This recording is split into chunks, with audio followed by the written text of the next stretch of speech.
Hallo, ich bin Katja von Creative Mom und in diesem Video zeige ich dir heute, wie ich ein lockeres Hemd für meine Smartphone nähe.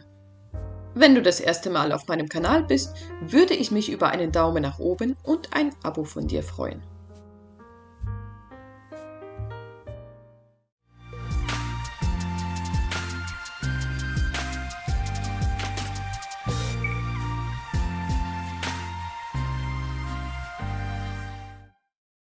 Für mein heutiges Projekt habe ich einen schönen Baumwollstoff mit Blumendruck genommen. Mit gerade mal 75 Gramm pro Quadratmeter ist dieser Stoff sehr leicht und fühlt sich angenehm auf der Haut an. Bevor ich mit dem Nähen beginne, müssen noch einige Teile mit Flieseline verstärkt werden. Die Taschen habe ich zweimal zugeschnitten und innen Flieseline drauf gebügelt. Dabei habe ich die Nahtzugabe ausgelassen. Die Manschetten habe ich ebenfalls mit Flieseline verstärkt. Auch hier wird die Nahtzugabe ausgelassen. Beim Kragen muss die Flieseline nur auf einen Teil drauf gebügelt werden. Bei beiden Vorderteilen habe ich die Knopfleiste verstärkt. Beide Rückenteile werden im Bruch zugeschnitten. Noch die zwei Ärmel und alle Puzzleteile sind bereit, zusammengesetzt zu werden. Ich beginne mit dem Rückenteil. Ich markiere die Mitte am unteren und am oberen Rückenteil.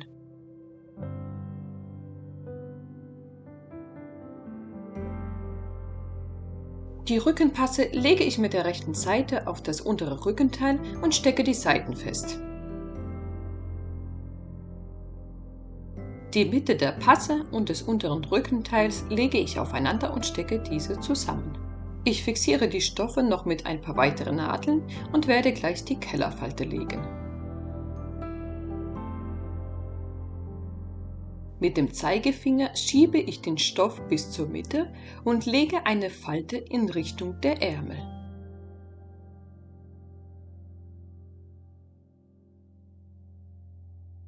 Das gleiche wiederhole ich auch mit der anderen Seite. Mit meinem Zeigefinger schiebe ich den Stoff zur Mitte und lege eine Falte Richtung Ärmel.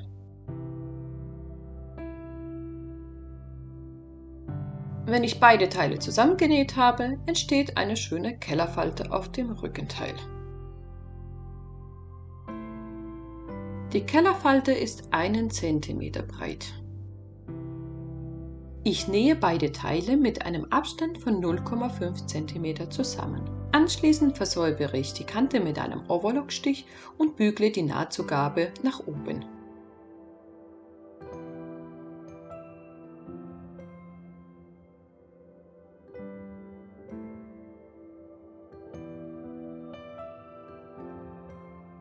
Ich versäubere noch die Kante und steppe die Nahtzugabe von der rechten Seite knapp mit einem geraden Stich ab.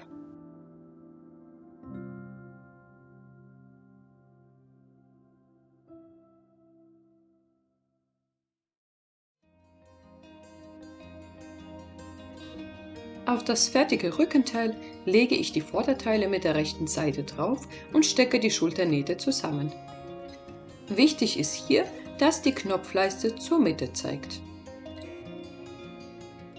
Die Schulternähte habe ich zusammengenäht, versäubert, zum Rückenteil gebügelt und dann von der rechten Seite abgesteppt. Nun werde ich die Ärmel in den Armausschnitt einsetzen. Ich markiere mir einmal die Seite, die zum Vorderteil geht, und dann noch die Mitte.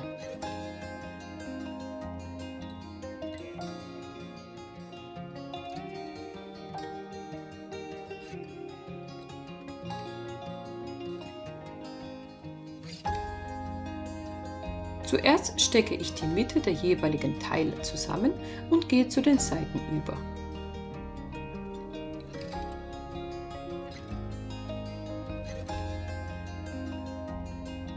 Wie du siehst, scheint es, als wäre der Ärmel viel zu groß für den Armausschnitt. Damit dieser perfekt in den Armausschnitt passt, mache ich kleine Schnitte in die Rundungen des Armausschnittes.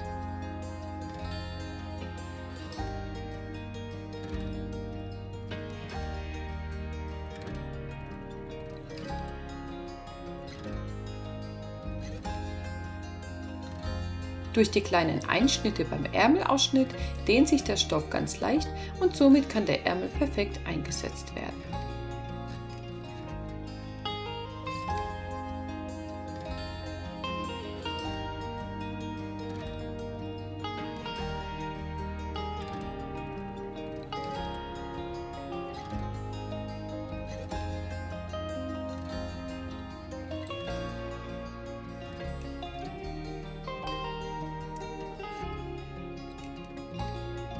Den Ärmel nähe ich mit einem Abstand von 0,5 cm an, versäubere anschließend die Kante und bügle sie zum Vorderteil.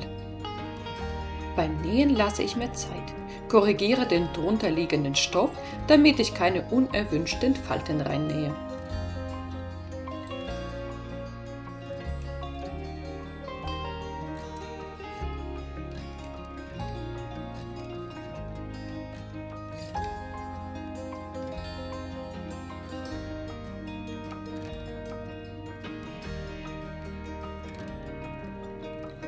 Die Ärmel sind versäubert und Richtung Vorder- bzw. Rückenteil gebügelt. Bevor ich die Manschette an die Ärmel annähe, versäubere ich die Seitenkanten des Ärmels und jeweils vom Vorder- und Rückenteil. Die Seiten sind versäubert und gleichzeitig habe ich am Ärmel die Nahtzugabe nach innen gebügelt.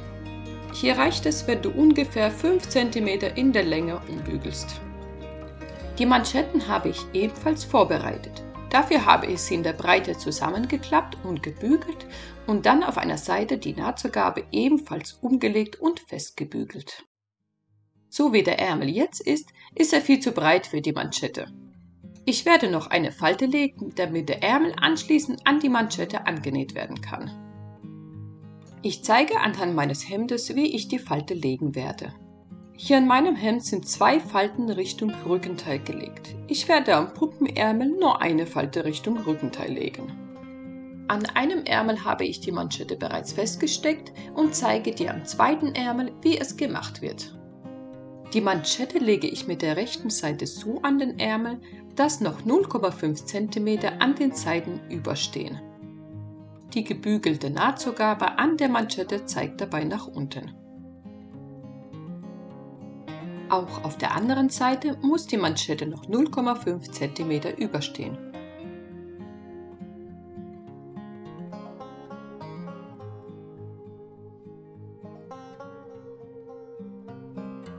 An der Seite, die zum Rückenteil zeigt, messe ich 3 cm ab und markiere sie mit einer Nadel.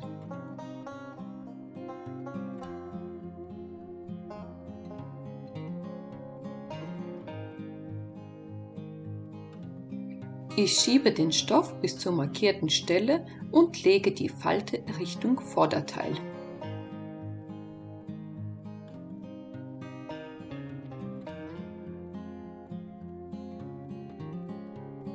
Wenn die Falte Richtung Rückenteil zeigt, hast du alles richtig gemacht.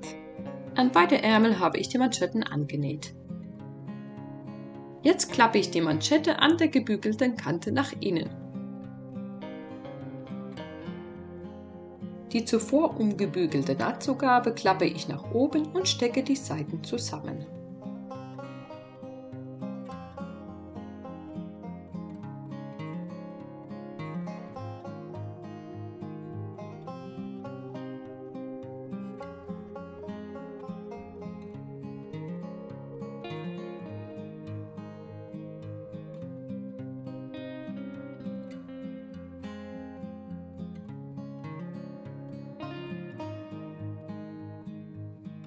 Die Seiten nähe ich mit einem geraden Stich zusammen.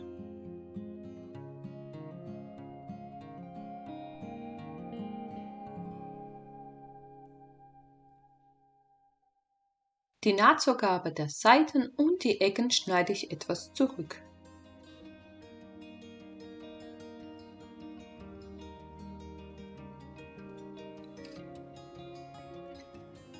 Die Manschette wende ich auf die rechte Seite und forme mit einem stumpfen Gegenstand die Ecken aus.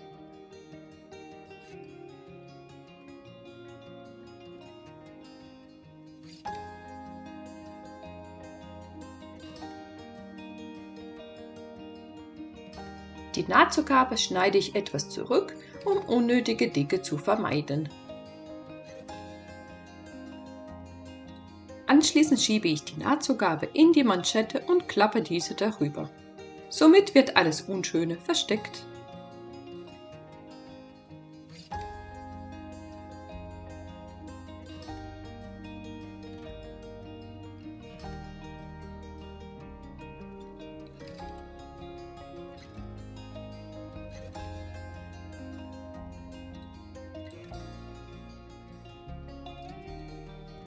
Damit mir anschließend beim Absteppen nichts verrutscht, hefte ich die Manschette mit ein paar Handstichen zusammen.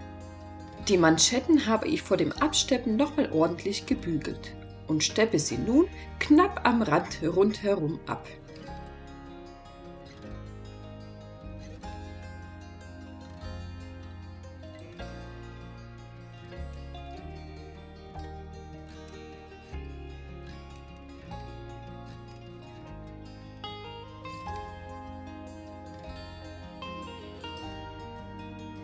Die Manschetten sind fertig und es geht weiter mit der Knopfleiste. Diese habe ich zweimal jeweils 1 cm umgebügelt und mit Nadeln fixiert. Nun werde ich die Knopfleiste knapp am Rand und etwa 1 cm vom Rand weg absteppen. Achte darauf, dass du die umgebügelte Knopfleiste mit der Nadel erwischst. Am besten legst du die Knopfleiste mit der linken Seite nach oben unter deine Nadel und stellst dann die Breite ein. Die Knopfleiste habe ich von beiden Seiten abgesteppt und mache jetzt mit dem Kragen weiter. Beim Kragenteil, das ich vorher mit Flieseline verstärkt habe, muss unten die Nahtzugabe 0,5 cm umgebügelt werden. Danach lege ich beide Kragenteile mit der rechten Seite aufeinander und stecke die Seiten und die obere Kante mit Nadeln fest. Dabei klappe ich die vorher umgebügelte Nahtzugabe nach oben.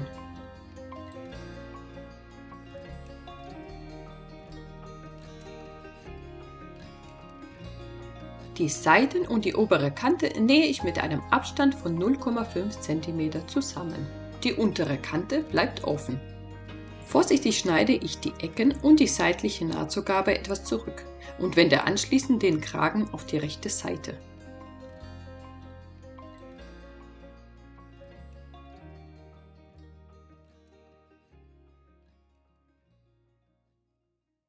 Mit einem stumpfen Gegenstand forme ich die Ecken aus und bügle die Kanten des Kragens nochmal ordentlich. Ich markiere die Mitte vom Kragen und am Halsausschnitt. Mit der nicht verstärkten Seite lege ich den Kragen auf die markierte Stelle und stecke ihn fest. Der mit Flieseline verstärkte Teil schaut dabei zu mir.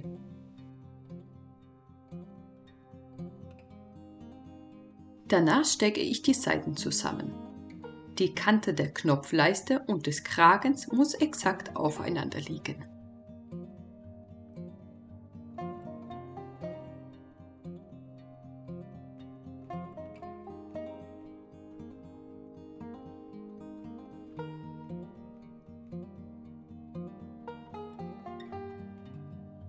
Damit der Kragen besser in den Halsausschnitt passt, kannst du an dieser Stelle kleine Einschnitte machen.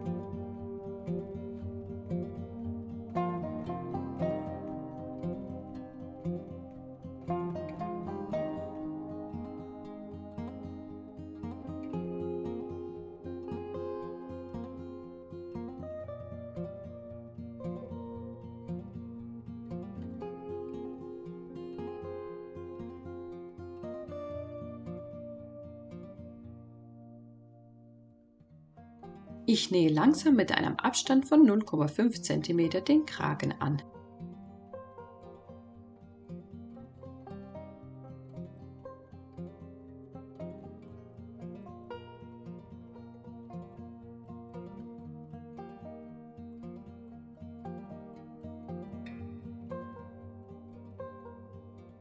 Ich schneide die Nahtzugabe an den Seiten etwas ab und klappe sie ins Innere des Kragens. Hier mache ich es genauso wie zuvor mit den Manschetten. Die gebügelte Kante lege ich an die zuvor gelegte Naht.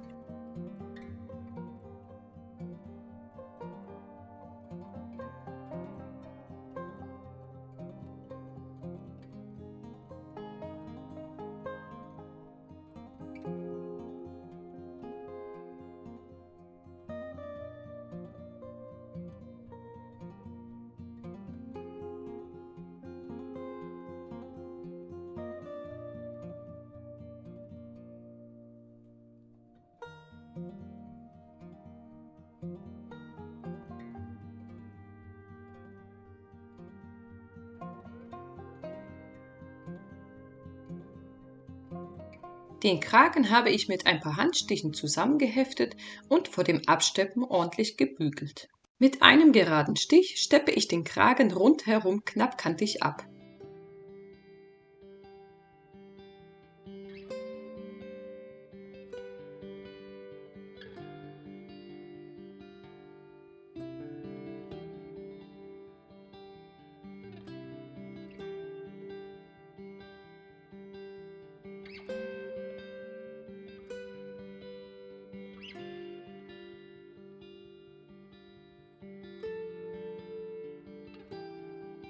So schaut der Kragen nach dem Absteppen aus. Die Nahtzugabe der Taschen habe ich umgeklappt und festgebügelt.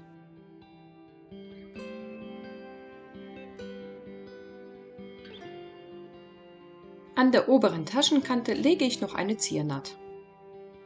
Die Taschen habe ich an das Vorderteil festgesteckt und werde sie jetzt knapp am Rand entlang festnähen. Wo genau die Taschen hinkommen, werde ich im Schnittmuster angeben. Beide Taschen habe ich angenäht. Nun werde ich das Hemd mit der rechten Seite aufeinander legen und die Seitennaht mit Stecknadel feststecken.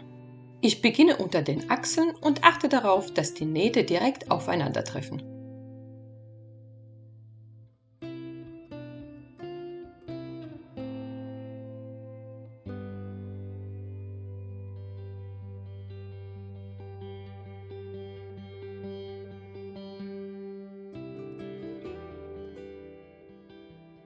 Bei den Ärmeln lasse ich eine Öffnung von 5 cm.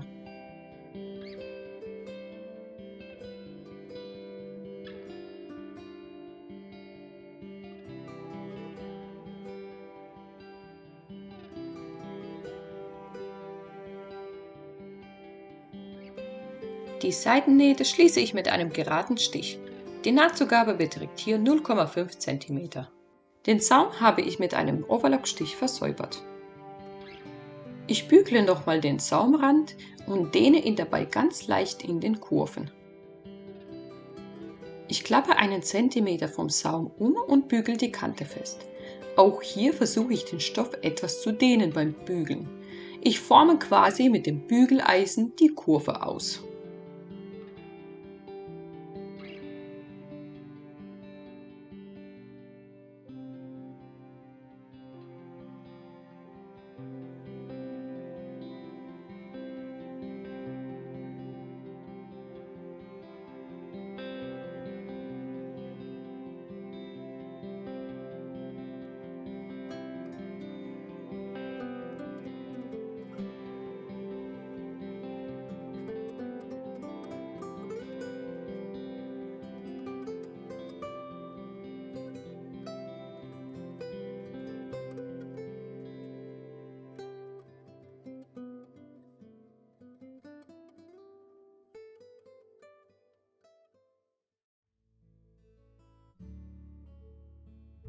Beim Abstippen versuche ich direkt in die Overlocknaht zu nähen.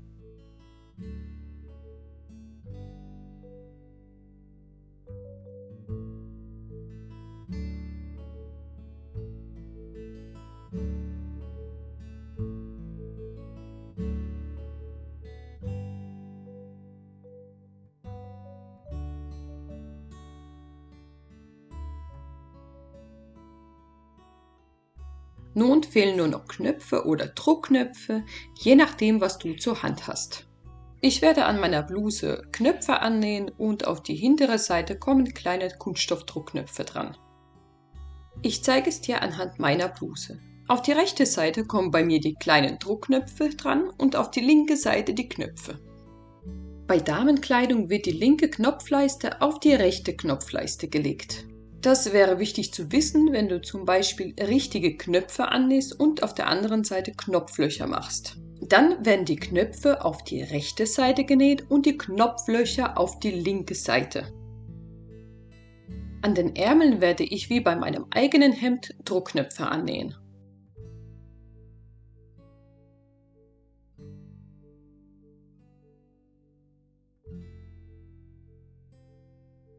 Ich übertrage die Markierung für die Knöpfe von meinem Schnittmuster. Das Schnittmuster wird an der Kante des Saumes angelegt, so wie ich es gerade zeige.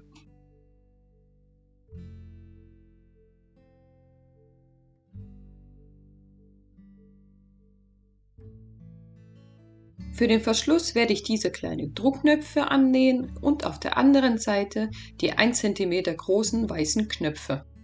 Diese Box gibt es auf Amazon und wenn ich sie nochmal finde, verlinke ich sie euch in die Infobox.